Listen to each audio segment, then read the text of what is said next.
All right, everybody, thank you so much for tuning in. It's been a very long day here in Missouri at the Mike Lindell Election Summit. It's a marathon, 12 hours long, and there's a lot of speakers. We've been listening to this great coverage. You didn't really want to do a lot of interviews because so many amazing people just speaking on stage, but one of the individuals who I know and I've been in communication with over the last few months and just ran into in person is Derek Evans. And so, Derek Evans, so great to see you. Thank you so much for having me on, Laura. I appreciate all the amazing work you do. Of course. And so, you're a January 6er. Yep. And you were also an elected official, yep. But you were stripped of your position because of January 6th, yep. And now you're running for office again. Tell us about that. Yeah, so tell us about January 6th and what happened to you. Yeah, so leading up to January 6th, you know, I won my House seat. I was the first Republican to win my district in 98 years, won the landslide, and I was so excited. But then I started seeing the presidential election being stolen, not only from Trump but the American people. And so my constituents, they reminded me I was already planning to go. They said, you're not only there for yourself, you're there representing us, being our voice. And so I was peaceful that day, nonviolent, non-destructive. I walked through an open set of doors. It's all on video, pinned to the top of my Twitter feed. You walked inside the Capitol. Walked through an open set of doors, thanked a police officer for his service. He gave me a friendly fist bump, inviting me into the building. And he invited you in. It's on video. Yep. Spent less than 10 minutes inside. Thanked him again, walked back out. The same deep state going after President Trump came to my house, ripped me from my family, held me hostage. FBI? Yep. Tell us about what happened.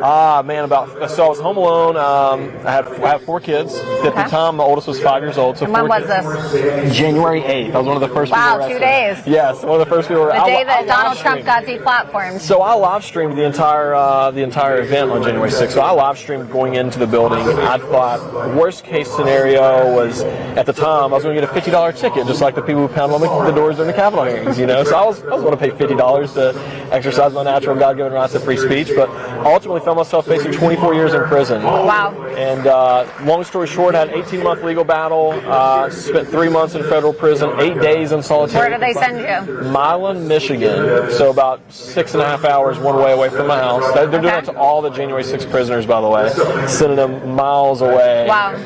To make it as hard as possible. So you were in jail for 3 months? Yep. 8 days of solitary confinement because they refused the COVID vaccine. While but you didn't back down? Correct. And so now you are running for office again. You were a state rep, and now you're running for United States Congress. Yes, ma'am. What's the district? It's West Virginia's 1st congressional district, southern half of West Virginia. It is not only a red district, this is a Trump MAGA district. Wow. And that's the cool thing about it. So who else is in the race, and what has been your experience thus far as a J6er running for office? So the seat is right now held by Carol Miller. She is a Republican in name only, as we all know. But the response has been great. I mean, this is, once again, it's a Trump district. When the people hear our story and they're reminded I was the state rep who actually stood up and got arrested, we're gaining support more and more every single day. It's absolutely fascinating. In West Virginia? Yep, absolutely. And so what's been the reaction from the Republican Party as a candidate, right? Well, you could imagine the same reaction they give you, and the same from the media and You're not going to be getting on the young gun list, right, anytime soon. Exactly, which we don't want there either, you know? You don't want that. No, so it's just like the same Has there been any condemnation from Republicans or your opponents about you running as a J6er? Honestly, most of them do that in silence, and the reason why is I think that they're afraid to honestly come out and publicly be against me because they see so many of their own constituents who actually support me. Mm-hmm. They are afraid to now. They're behind closed doors. They don't come out and publicly support me. They're kind of remaining neutral because they're afraid to do anything. You were only one of 2. There's only 2 people in this country who were representatives, or at least we know of. Maybe there are more, you know? Maybe there are more, I don't know. But 2 that we know of, representatives holding office who were arrested for their actions on J6. And the other guy's out of New Mexico, the guy who founded, I forget his name. Griffin. Yep, Cowboys for Trump. Cowboys for Trump. And so it's quite remarkable. Yeah. It's quite remarkable. And he had a lot of support as well. And I believe he's also running for office. And well, so his story is even crazier. So Coy, and I've been telling anyone who would listen to me about this for a while because it's very important. So there's a group out of D.C., Soros-funded group called CREW, C-R-E-W, and they wanted to have Coy removed from office. They tried to do a recall election. Coy's constituents said, no, we want him as our county commissioner. They refused to do that. So then they filed a civil suit of insurrection, not criminally, civilly. Coy had no support from the Republican Party or anything, was forced to defend himself. They moved the trial out of his county, his home county, to a liberal district in New Mexico, and actually removed him from office via the Insurrection Act of civil insurrection, not criminally. And then it was upheld by appellate court because he missed a deadline of some sort because he had no way. So now we're hoping he's got some legal representation now.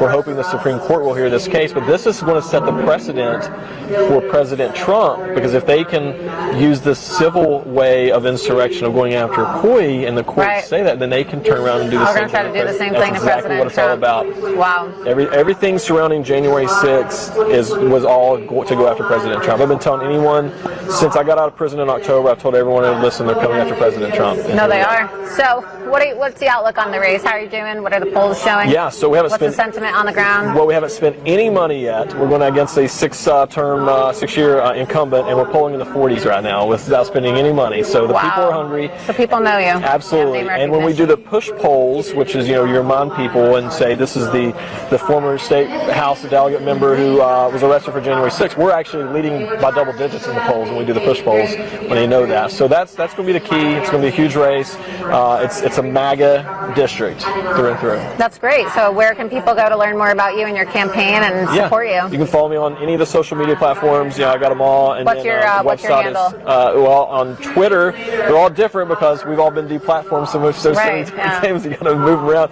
On Twitter, it's at Derek Evans _WV, and then on True Social, it's at Derek Evans, and then I think it's the same thing on Facebook.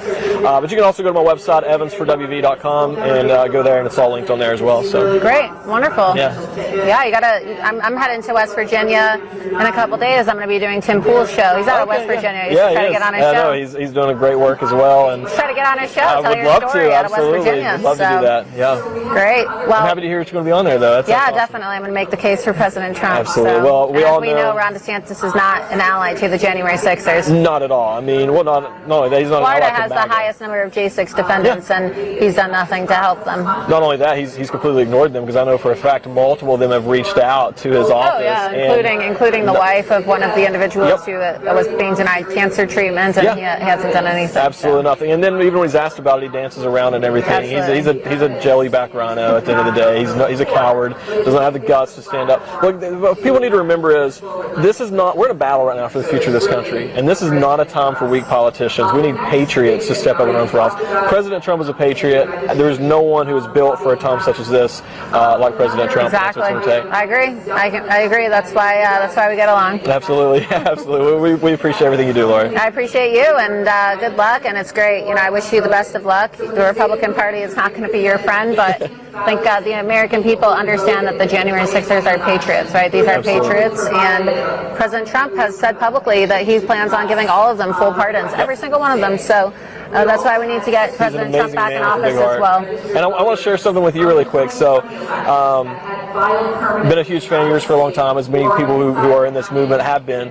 But coming out of prison, I hadn't really been on social media for a few years after January 6th, because I was told by my attorney not to, so wasn't involved on anything. And I was in a Twitter space, so I'd just been out of prison a couple weeks. And at this point, I still didn't really understand how the people felt about January 6th. I knew how the media felt. I knew how some of the establishment. I didn't know how the people felt. I was kind of tiptoeing around it. And came across you in a Twitter space and briefly shared my story, and somebody else had as well. And I'll never forget it.